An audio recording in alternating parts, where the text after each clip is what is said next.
Václav Koltan. Václav Koltan est né en Pologne le 16 mars 1916.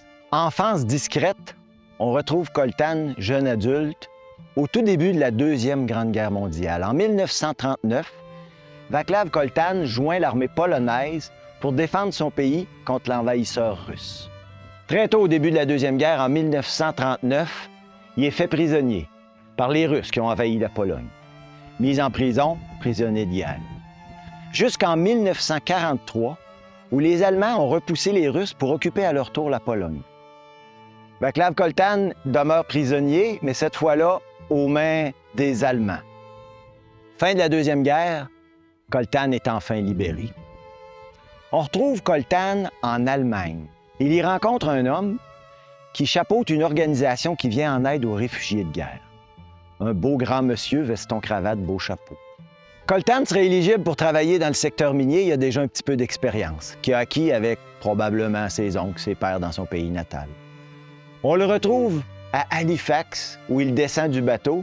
Koltan se retrouve à travailler à la mine East Sullivan, qui était située juste à l'est de la ville de Val-d'Or. Koltan est venu travailler avec de nombreux immigrants de l'Europe de l'Ouest, ceux qu'on appelait les FRO, l'abréviation de Foreigners, des Polonais, des Ukrainiens, des Russes, quelques Canadiens français. Koltan travaille justement avec un Canadien français, Maurice Boucher. 27 juillet 1949, quart de jour. Koltan est jumelé à Boucher, prennent la cage, l'ascenseur qui les amène sous terre. Ils débarquent au niveau 450.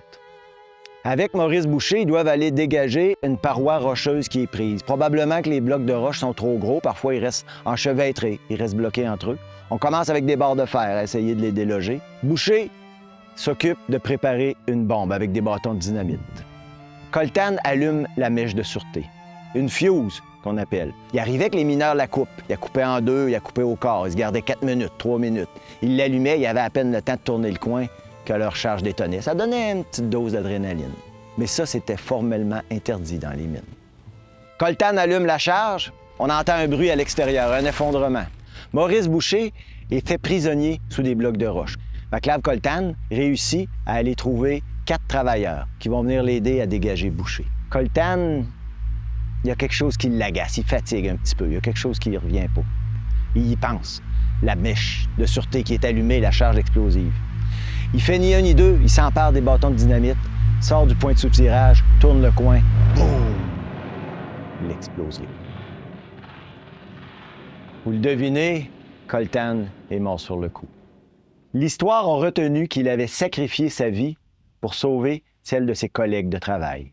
Collègues de travail ont été assurément affectés par l'explosion, le déplacement d'air. Ils ont été projetés au sol, ils ont perdu leur casque. Peut-être été affectés par la fumée des explosifs, mais ils s'en sont sortis indemnes.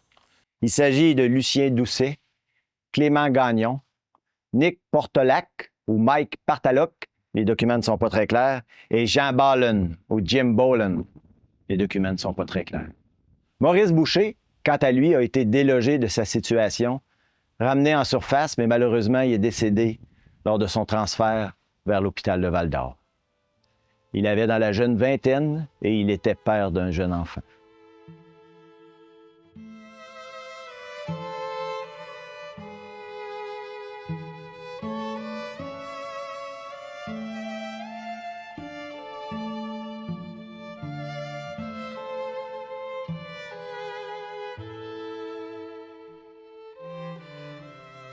Une enquête a été menée le jour même par ce qu'on appelait un jury qui prenait à ce moment-là, ils rendaient leur décision le soir même. La loi stipule qu'il faut être 2 pour manipuler des explosifs et ils étaient 2. La loi stipule qu'on ne doit jamais couper une mèche de sûreté et ce règlement-là était scrupuleusement respecté à la mine East Sullivan. Par conséquent, la mine a été exonérée de tout blâme et les morts ont été déclarés morts accidentelles. La dépouille de Václav Koltan a été acheminée aux maisons funéraires Hervé Marcoux de Val-d'Or. Un service funéraire a été célébré par le père Titus Victor, un curé lui aussi originaire de l'Europe de l'Est. L'histoire de Koltan a été oubliée, jusqu'à tout récemment où Lina Richard, dépoussiéreuse de crimes, a publié le fruit de ses recherches et j'ai pu avoir accès à tout ça pour en faire un conte, celle de Vaclav Coltan. Repose en paix, Vaclav Coltan.